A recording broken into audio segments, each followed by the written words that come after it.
Hello and welcome to Secrets of Organ Playing podcast. We are your hosts, Vidas Pinkevičius and Aušra Pinkevičienė. We've been mastering secrets of organ playing for more than 20 years and sharing them on this blog since 2011. On this show, which we create from our home in Vilnius, Lithuania, we strive to help you grow in every area of organ playing, including practice, technique, repertoire, sight reading, hymn playing, improvisation, composition, music theory, harmony, and many others. Our hope is to help you become a complete musician, or what we call as Total Organist, a program which we have created to help you reach your dreams faster than you would do on your own. If you are new here, we invite you to subscribe to receive free updates of this blog at organduo.lt. By subscribing, you will also receive free video how to master any organ composition and 10-day organ playing mini course. And now let's go to the podcast for today. Hi guys, this is Vidas. And Aušra. Let's start episode 304 of Secrets of Organ Playing podcast. This question was sent by Jeremy in response to my weekly questions in our Total Organist Basecamp communication channel. When I ask what's the most frustrating thing for you this week that you've been struggling with. And Jeremy wrote, focusing. During the postlude at this morning's service, about halfway through the fugue of BWV 555, bad things just started happening. I tried to bring myself back into the moment, but it took about 10 measures to get back into the zone. I am trying some of the techniques you mentioned in your focusing at the organ lessons, so the fugue didn't completely fall apart.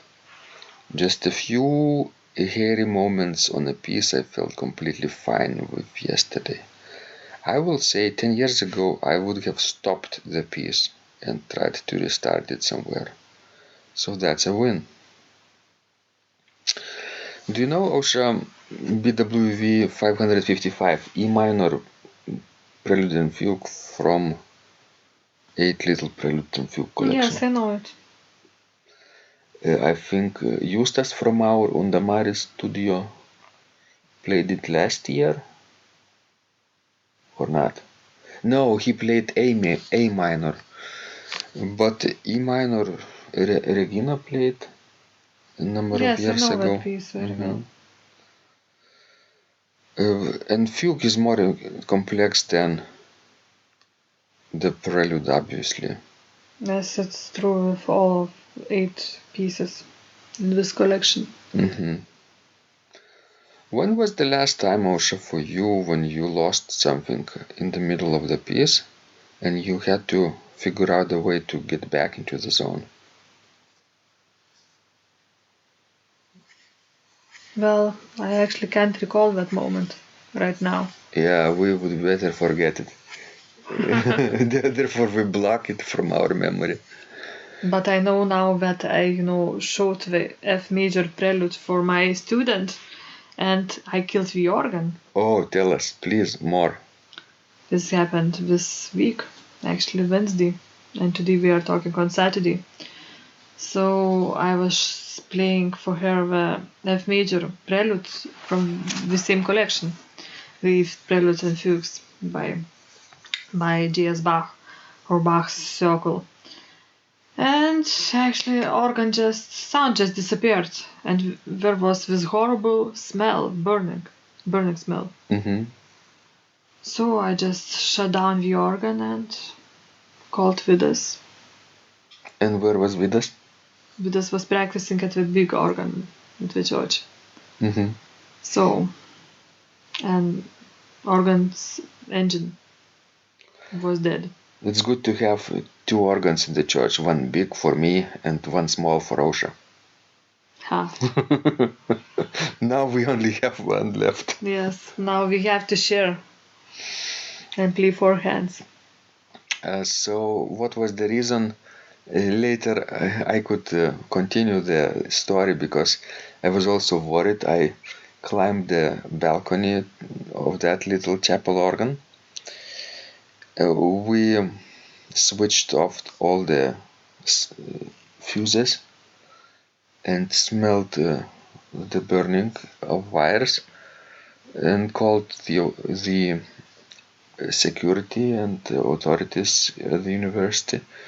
And it was actually almost the end of the workday, and they said, "Okay, wait until the morning. We'll come tomorrow to check." And we were really scared, because we thought that the fire might get started, Uh-huh. and one of the most important church might burn out. So Yeah, but in Lithuania, sometimes in those state-funded or public positions, like at the university, people work not like they work in private companies. Yes. They work until the end of the day and they leave. And nobody really cares about anything. Uh-huh. So it was almost the end of their working day, and they said, "Wait until the morning." So then I then looked into the motor room, and the smell was more intense there. The blower was sort of warm, not very hot but warm, which is obviously okay because it has been working for an hour or more. And then what else? I looked for open fire signs, like smoke or something. There wasn't any actually. So I thought maybe it stopped. Maybe it was just like a short circuit. And then Osha waited. Osha went to the big organ to practice. Because I had another lesson to teach, so I had to go somewhere else. And I then spent entire afternoon and part of the evening checking that smoke in the church while Osha was still teaching. And even while we were almost leaving the church, I went with the security guard to the chapel one more time so that they could smell it and maybe check it in the middle of the night again if the smoke is and actually intense. I had a very hard that night to sleep, because right in the morning I was checking all the newspapers to see if it's on the news, and maybe the church has burnt out. So but everything was calm. And in the morning I dropped Osha to school and then walked to the church. It's about 20 minutes walking down the hill, and I was going with the fast pace, and when the church was approaching, I was sort of looking for smoke or fire brigade, but luckily it was a quiet night there. True. The first thing I did, I didn't climb to the organ balcony to the church with the big organ, but I looked right away at the chapel where that organ which we killed yesterday which I killed, or G.S. Bach's F major prelude killed. Right, I didn't think about that F major. Maybe that's a very dangerous piece to play. It is. And so now, because Jeremy is playing that E minor from the same collection, I remembered this. Maybe Jeremy should be careful about playing this piece in public again, right? Or check the wiring of electricity or the motor more frequently because of this piece. Right. Well, but anyway, we have to congratulate, Jeremy, because he survived throughout this piece and he didn't stop. That's a good sign. So I think he's really on the right track. Next time, I think when he is out of the zone, the process of getting back into the zone will be shorter, I think, for him. True. Because he knows how to deal with the situation already. Yes. Right? Because he says 10 years ago, he would have stopped the piece and tried to restart it somewhere. And now, it took only about 10 measures. So next time, maybe it will be 9 measures. Sometimes when I practice organ pieces, I'm sort of praying that all the mistakes that might happen would happen during my practice time when I would know what to do. But somehow, if mistakes happens during actual performance, they are always in the other spots. Mm-hmm. So you never know what might happen. And I'm thinking about you killed one organ, and I killed also one organ. In Liepaja? In Liepaja, the largest mechanical organ in the world. Well, but you didn't kill it. It was just, some electric stuff. Yeah, the electric company forgot to add one phase, so it was not enough power, so now it's okay. Yes, so keep practicing, guys, and I think the most important lesson here we're focusing is just to play more in public. True. The more you do it, the easier it will get. Right. And realize that that mistakes will not kill you. As he killed those organs. Right. Thanks, guys. This was Vidas. And Ausra. Please send us more of your questions. We love helping you grow. And remember, when you practice, miracles happen. This blog is supported by Total Organist, the most comprehensive organ training program online, where you will find courses for every area of organ playing, including technique, practice, sight reading, repertoire playing, hymn playing, improvisation, composition, music theory and harmony, with hundreds of scores and thousands of exercises. Here is what some of the students are saying.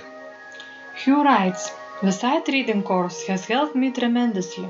Thank you very much for your SS courses and all your help." Robert writes, "I found the fingerings, registration ideas and general comments to be excellent." John writes, "I have found your download very helpful. It was really excellent. I have watched some of your teaching videos, and when I read your instructions, I tried to imagine you are there teaching me. You may feel disappointed that I am 2-3 days behind, but I am a slow learner, and I have committed to taking the time to get it right, as you say. But the other night my wife commented that she had never heard me play such a detailed melody in the left hand so well. My left hand is generally poor." Robert writes, "It has been a great pleasure in my life of having discovered your courses and material as well as the YouTube work of recordings. You have a calm and pleasant way of teaching." Ron writes, "Hi Vidas and Ausra, thank you guys. What a wonderful response to my email note to you. You've got me right, and I feel you understand my level of playing. Yes, at home and lucky that I have an organ for that reason. I am paying attention to this, and I am going to try this haha no longer secret model.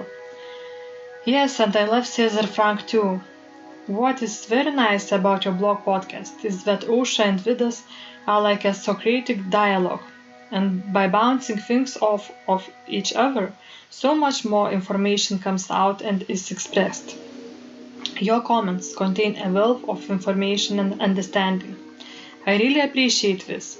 It is very inspiring and will keep us moving forward." Would you like to receive the same or even better results that our students are getting? If so, join them at organduo.lt/total-organist. And of course, you will get the first month free too. You can cancel anytime. Also, if you haven't yet subscribed to receive free updates of this blog, make sure you do that at organduo.lt. By subscribing, you will also receive free video, how to master any organ composition and 10-day organ playing mini course. This was Vidas. And Ausra from Secrets of Organ Playing. And remember, when you practice, miracles happen.